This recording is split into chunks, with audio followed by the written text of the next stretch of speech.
Overall, it was very disappointing, pretty stupid in a lot of places, very self-contradictory, and it did have some few good moments. There was always like about 1 to 2 decent scenes per episode, but there were so many bad scenes and so many crazy parts to the dialogue or to the plot developments that I really can't give this any high score. But I'll try to be fair to give the good side and bad side of what happened without spoiling too much. So what is occurring? Well, Louis finally settles into being a vampire. Lestat is basically like his very hectoring kind of teacher, and it gets very racial pretty quickly where Louis thinks, "You're like a white master, you're ordering me around." And if you think I'm exaggerating, oh no, this thing gets very explicitly political real quick. And I have no issue with that stuff.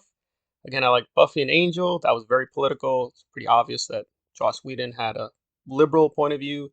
They put a lot of liberal messages about homelessness, queer rights. Granted, when it came to other things like imperialism and racism, it kind of fell flat. They didn't do a very good job there. So I have no issue with politics being put into vampire fiction. But wow, this was not subtle at all. Because at one point, Lestat kills a singer for not singing well. That's fine. That's with the character. He's very obsessed with music. That made sense. But then when Louis kills a racist politician, he gets all mad, saying, "You killed someone important. You're bringing too much attention." They're stacking up a lot of bodies. They even have an incinerator ready to destroy the bodies. And you're like, having an incinerator in the neighborhood makes you way more suspicious. You could just dump the bodies in a swamp. Like, why don't you just do that? I mean, technically, the FBI is around this time period. They're not going to be hunting down vampires, right? So, yeah, like a lot of world building details made no sense. They just are all over the place with what are the limits, what are the powers. Yeah, it just felt very flimsy and just very disjointed. The only one thing I can say that was consistently good was the costumes, but even there was a little laughable. So it takes a while, but we finally get Claudia at the end of episode 3, and then we get into episode 4. Now, I didn't like almost any of these episodes, but I do think with episodes 2 and 3, they were pretty bad, but there were a few nods to the film and the book. Wasn't a lot. There's like a few Tom Cruise moments with Sam Reed, who plays Lestat. That was fine. I will say Jacob is not a good idea for a leading man. I just don't think he's that strong an actor. He's not terrible, but his southern accent is horrendous. I know southern people, they don't talk like that. And it's not very consistent. Like at certain points, he'll talk very fancy talk. Okay, that makes sense for the time period. But then he starts saying things like, "Listen, we could live on animals. That would be okay." I'm like wondering to myself, is okay a slang word in this time period in the 1910s? Is it?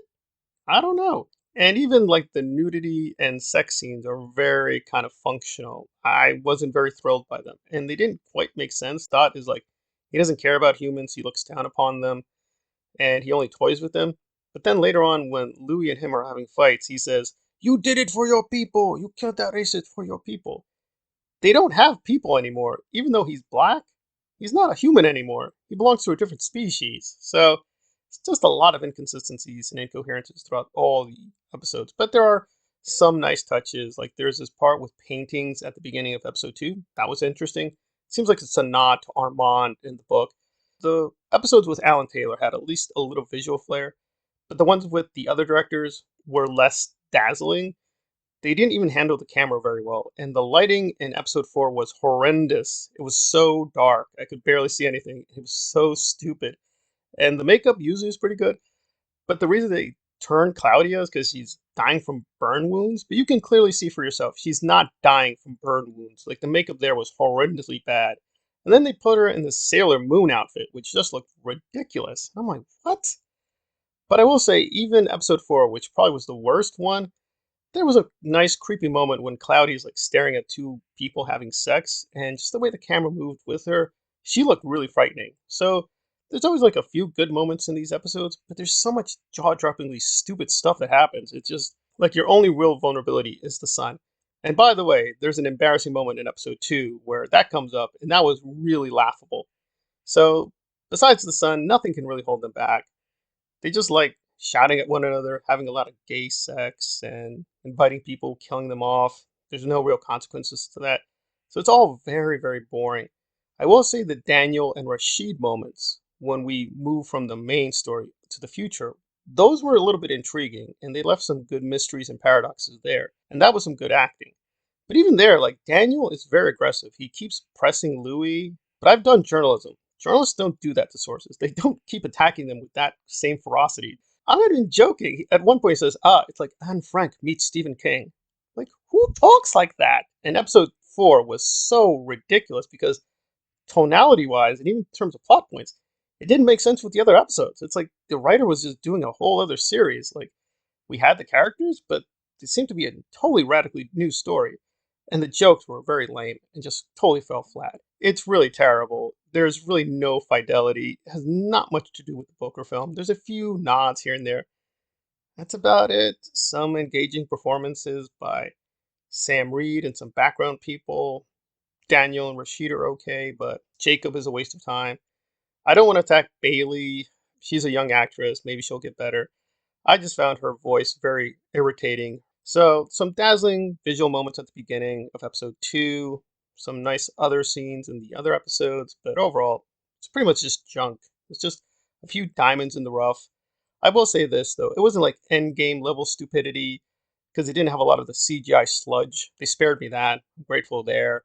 But yeah, nothing really too marvelous. The music is okay, the costumes are the standout.